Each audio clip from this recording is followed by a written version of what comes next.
How to turn on or turn off timer on Snapchat. First thing first, head over to your application Snapchat. It will land you on this page. Now tap on this plus icon at the right side of the screen. Scroll down a little and the option of timer will be visible to you. Tap on it. The new icon of timer will appear.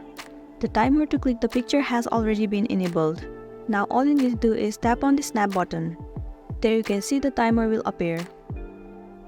So this was the timer to click your picture.